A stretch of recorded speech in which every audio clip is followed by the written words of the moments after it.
ಈ ಸಾಗರ ಚಾನಲ್ನ ವೀಕ್ಷಿಸ್ತಿರುವಂಥ ಎಲ್ಲ ವೀಕ್ಷಕರಿಗೂ ಸ್ವಾಗತ ಸುಸ್ವಾಗತ. ಇವತ್ತಿನ ವಿಡಿಯೋದಲ್ಲಿ ನಾವು ಪೀರಿಯಡ್ಸ್ ಆದಾಗ ಪೂಜೆ ಮಾಡಬಹುದಾ ಇಲ್ಲವಾ ಅಥವಾ ಇನ್ನೂ ಹೆಚ್ಚಿನ ಮಾಹಿತಿಗಳನ್ನು ತಿಳಿದುಕೊಳ್ಳೋಣ ಬನ್ನಿ. ಮಹಿಳೆಯರೇ, ಈ ಮಾಹಿತಿ ನಿಮಗಾಗಿ. ದಯವಿಟ್ಟು ನಿರ್ಲಕ್ಷಿಸದೆ ಪೂರ್ತಿಯಾಗಿ ವಿಡಿಯೋನ ನೋಡಿ, ಮಧ್ಯ ಸ್ಕಿಪ್ ಮಾಡಿ ನೋಡಬೇಡಿ. 1. ಪೀರಿಯಡ್ಸ್ ಸಮಯದಲ್ಲಿ ಮನೆಯಿಂದ ಹೊರಗೆ ಇರಬೇಕಾ?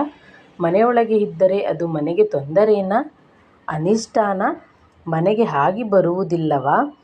ಆಗಿನ ಕಾಲದಲ್ಲಿ ಹೆಣ್ಣು ಮಕ್ಕಳು ಬಹಳ ಕೆಲಸ ಮಾಡುತ್ತಿದ್ದರು. ಮುಟ್ಟಿನ ಸಮಯದಲ್ಲಿ ಹೆಂಗಸರು ಮನೆಯ ಒಳಗೆ ಇದ್ದರೆ ಏನಾದರೂ ಕೆಲಸ ಮಾಡುತ್ತಾರೆ ಎಂದು ಅವರನ್ನು ಹೊರಗಡೆ ಪ್ರತ್ಯೇಕ ಸ್ಥಳ ಮಾಡಿ ಅಲ್ಲಿ ಪ್ರತ್ಯೇಕ ಚಾಪೆ, ದಿಮ್ಮು, ತಟ್ಟೆ, ಚೊಂಬು ಎಲ್ಲವೂ ಕೊಡುತ್ತಿದ್ದರು. ಕಾರಣ ಇಷ್ಟೇ, ಪ್ರಶಾಂತವಾಗಿ ಇದ್ದು ವಿಶ್ರಾಂತಿ ಪಡೆಯಲಿ. ಬರೀ ಬಾಯಿ ಮಾತಿನಲ್ಲಿ ಹೇಳಿದರೆ ಅವರು ಕೇಳುವುದಿಲ್ಲ ಎಂಬುದು ಪದ್ಧತಿ, ಸಂಪ್ರದಾಯ ಎಂದು ಹೇಳಿದರು ಹಿರಿಯರು. ಆದರೆ ಇದು ಬರಬರುತ್ತಾ ಮೂಢನಂಬಿಕೆಯಾಗಿದೆ.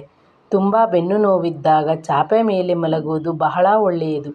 ಇದೇ ಕಾರಣಕ್ಕೆ ನೆಲದಲ್ಲಿ ಮಲಗುವುದು ಎಂದು ಹೇಳಿದರು. ಸರಿಯಾದ ಸಮಯಕ್ಕೆ ಊಟ, ನೀರು ಎಲ್ಲವನ್ನೂ ತೆಗೆದುಕೊಂಡು ಆ 3 ದಿನವಾದರೂ ಹೆಂಗಸರು ನೆಮ್ಮದಿಯಾಗಿ ಇರಲಿ ಎಂಬುದು ಹಿರಿಯರ ಉದ್ದೇಶವಾಗಿತ್ತು. 2. ಪೀರಿಯಡ್ಸ್ ಆದಾಗ ತಕ್ಷಣವೇ ತಲೆ ಸ್ನಾನ ಮಾಡಬೇಕಾ? ಮಾಡದೇ ಇದ್ದರೆ ಅದು ಪಾಪವಾಗುತ್ತಾ? ಪ್ರತಿ ತಿಂಗಳು ಮಹಿಳೆಯರಿಗೆ ಮುಟ್ಟಾಗುತ್ತದೆ. ಇದೊಂದು ಸಹಜ ಪ್ರಕ್ರಿಯೆ. ಅದರಲ್ಲಿ ಮಹಿಳೆಯರ ದೇಹದಿಂದ ಅಶುದ್ಧ ರಕ್ತ ಹೊರಬರುತ್ತದೆ. ಮುಟ್ಟಾದ ಸಮಯದಲ್ಲಿ ಮಹಿಳೆಯರಿಗೆ ರಕ್ತಸ್ರಾವವಾಗುವುದು ಬಹಳ ಮುಖ್ಯ. ಇದರಿಂದ ದೇಹದ ಕಲ್ಮಶಗಳು ಚೆನ್ನಾಗಿ ಹೊರಗೆ ಬರುತ್ತವೆ.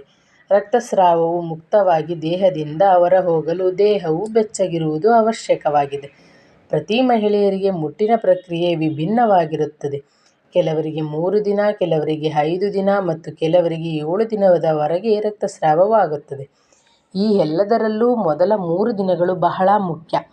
ಈ ದಿನಗಳಲ್ಲಿ ತಲೆ ಸ್ನಾನ ಮಾಡಿದರೆ ದೇಹದ ಉಷ್ಣತೆಯು ಕಡಿಮೆಯಾಗುತ್ತದೆ. ಇಂತಹ ಪರಿಸ್ಥಿತಿಯಲ್ಲಿ ರಕ್ತಸ್ರಾವವು ಸರಿಯಾಗಿ ಆಗುವುದಿಲ್ಲ. ಜೊತೆಗೆ ಆ ಮಹಿಳೆಗೆ ಅನೇಕ ಸಮಸ್ಯೆಗಳ ಅಪಾಯವೂ ಹೆಚ್ಚಾಗುತ್ತದೆ. 3.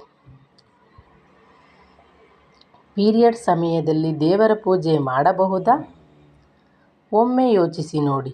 ಶೌಚಾಲಯಕ್ಕೆ ಹೋಗಿ ಸ್ನಾನ ಮಾಡದೆ ಪೂಜೆ ಮಾಡಲು ನಮ್ಮ ಮನಸ್ಸು ಒಪ್ಪುತ್ತದೆಯೇ?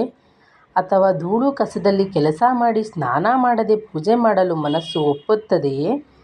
ಅದೇ ರೀತಿಯಲ್ಲಿ ದೇಹದಲ್ಲಿ ರಕ್ತಸ್ರಾವ ಆಗುತ್ತಿರುವಾಗ ಪೂಜೆ ಮಾಡಲು ಮನಸ್ಸು ಒಪ್ಪುವುದಿಲ್ಲ. ಪೂಜೆ ಮಾಡಲು ಏನಿಲ್ಲದಿದ್ದರೂ ನಡೆಯುತ್ತದೆ, ಆದರೆ ಏಕಾಗ್ರತೆ, ಶ್ರದ್ಧೆ ಬಹಳ ಮುಖ್ಯ. ಪೀರಿಯಡ್ ಸಮಯದಲ್ಲಿ ಖಂಡಿತವಾಗಿಯೂ ಮನಸ್ಸು ಶಾಂತವಾಗಿ ಇರುವುದಿಲ್ಲ. ಕಾರಣ ಹಾರ್ಮೋನ್ ಇಂಬ್ಯಾಲೆನ್ಸ್ ಆಗಿರುವುದರಿಂದ ಏನೋ ಕಿರಿಕಿರಿ, ಕೋಪ, ಬೇಜಾರು ಎಲ್ಲವೂ ಆಗುತ್ತಿರುತ್ತದೆ. ಇನ್ನು ಪೂಜೆ ಮಾಡಲು ಹೇಗೆ ಸಾಧ್ಯ ಅಲ್ಲವೇ? ಆ 3-4 ದಿನ ವಿಶ್ರಾಂತಿಗೆ ಬಹಳ ಮುಖ್ಯ. ಬೇರೆಲ್ಲ ಯೋಚನೆ ಅಗತ್ಯವಿಲ್ಲ. ಆರೋಗ್ಯದ ಬಗ್ಗೆ, ಶುದ್ಧತೆಯ ಬಗ್ಗೆ ಕಾಳಜಿ ವಹಿಸುವುದು ಬಹಳ ಮುಖ್ಯ. ಸ್ನೇಹಿತರೆ, ಇವತ್ತಿನ ವಿಡಿಯೋ ನಿಮಗೆ ಇಷ್ಟ ಆಗಿದರೆ ದಯವಿಟ್ಟು ನನ್ನ ಚಾನಲ್ನ ಸಬ್ಸ್ಕ್ರೈಬ್ ಮಾಡ್ಕೊಂಡು ಸಪೋರ್ಟ್ ಮಾಡಿ. ಹಾಗೆ ವಿಡಿಯೋಗೊಂದು ಲೈಕ್ನ ನೀಡಿ. ನಿಮ್ಮ ಅನಿಸಿಕೆಗಳನ್ನ